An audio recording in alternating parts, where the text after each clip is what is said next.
ാണ് സയ്യിദുൽ ഉലമ പറഞ്ഞു വെക്കുന്നത്. നമുക്ക് കാണാൻ കഴിയാത്ത പലതും സയ്യിദുൽ ഉലമ കാണുന്നുണ്ട്. സയ്യിദുൽ ഉലമ മാത്രമല്ല, പലരും കാണുന്നുണ്ട്, പലർക്കും തിരിച്ചറിയാൻ കഴിയുന്നുണ്ട്. അത്തരത്തിൽ ചിലർ തിരിച്ചറിയുന്നതിന്റെ സാക്ഷ്യങ്ങൾ നമ്മൾ ഇന്നലെ പങ്കുവെക്കുകയും ചെയ്തിട്ടുണ്ട്. ഇന്നലെ മുനവ്വർ അലി തങ്ങളെ കുറിച്ച് നമ്മൾ സംസാരിച്ചിരുന്നു. മുനവ്വർ അലി തങ്ങളുടെ ഒരു വൈകാരികമായ ഒരു കുറിപ്പുണ്ട്. ആ കുറിപ്പിന് ഏറ്റവും അവസാനമായിട്ട് മുനവ്വർ അലി തങ്ങൾ ഒരു ദുആ പങ്കുവെക്കുന്നുണ്ട്. റബ്ബനാ ലാ തുസിഗ് ഖുലൂബനാ ബഅദ ഇദ് ഹദൈതനാ എന്ന് പറഞ്ഞുകൊണ്ടുള്ള ആ ദുആ കേൾക്കുമ്പോൾ നമ്മൾ മനസ്സിലാക്കേണ്ട ഒരു കാര്യമുണ്ട്. ഈ തൗഫീക്ക് ഇല്ലാതെയാക്കാൻ, സമസ്തയോടൊപ്പം ചേർന്ന് നിൽക്കാൻ നമുക്ക് ലഭിച്ചിരിക്കുന്ന തൗഫീക്ക്, ആ തൗഫീക്കിന് ഭംഗം വരുത്താനുള്ള പല പ്രവർത്തനങ്ങളും പലരുടെ ഭാഗത്തു നിന്നും ഉണ്ടാകുന്നുണ്ട്. അങ്ങനെ ആവരുതേ എന്ന് നമ്മൾ പ്രാർത്ഥിക്കണമെന്ന് മുനവ്വർ അലി തങ്ങൾ പറയുക, സമസ്തയോടൊപ്പം ചേർന്ന് നിന്നുകൊണ്ട്. കഴിഞ്ഞ ദിവസം മലപ്പുറത്ത് നടന്ന സ്വീകരണ സമ്മേളനത്തിൽ പങ്കെടുത്തതിന് ശേഷമാണ് മുനവ്വർ അലി തങ്ങൾ അങ്ങനെ ഒരു കുറിപ്പ് പങ്കുവെക്കുന്നത്. മുനവ്വർ അലി തങ്ങളുടെ ഫേസ്ബുക്ക് വാളിൽ ഇപ്പോഴും ആ കുറിപ്പ് കിടക്കുന്നുണ്ട്. നിങ്ങൾക്ക് ആർക്ക് വേണമെങ്കിലും പരിശോധിച്ചിട്ട് മുനവ്വർ അലി തങ്ങൾ പറയുന്ന ആ കാര്യങ്ങൾ ഇങ്ങനെ വായിച്ച് മനസ്സിലാക്കി കഴിഞ്ഞാൽ, ആ വരികൾക്കിടയിലൂടെ നിങ്ങളൊന്ന് സഞ്ചരിച്ചു കഴിഞ്ഞാൽ നിങ്ങൾക്ക് മനസ്സിലാക്കാൻ കഴിയും.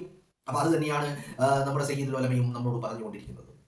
അപ്പോ ഈ വെറുപ്പ്, സംസ്ഥക്കാരോടും വെറുപ്പില്ല, പക്ഷെ ആ വെറുപ്പിന്റെ കടികയുമായിട്ട് ഇങ്ങോട്ടും വരണ്ട, തലക്കെട്ട് കെട്ടിയവരാണ്, പഴഞ്ചൻ വേഷങ്ങളാണ് എന്നൊക്കെ കരുതി ആരെങ്കിലും ഒരു അണ്ടർ എസ്റ്റിമേഷൻ നടത്തുന്നുണ്ടെങ്കിൽ അത് നല്ലതിനല്ല എന്ന് കൂടി പറഞ്ഞു വെക്കുകയാണ് ബഹുമാനപ്പെട്ട സയ്യിദുൽ ഉലമ. സയ്യിദുൽ ഉലമയുടെ വാക്കുകൾ നമുക്ക് ആവേശമാകുമ്പോൾ അതോടൊപ്പം സയ്യിദുൽ ഉലമ പറയുന്ന കാര്യങ്ങളെ ഉൾക്കൊള്ളാൻ കൂടി നമ്മൾ തയ്യാറാവണമെന്ന് മാത്രമേ പറഞ്ഞു വെക്കാനുള്ളൂ.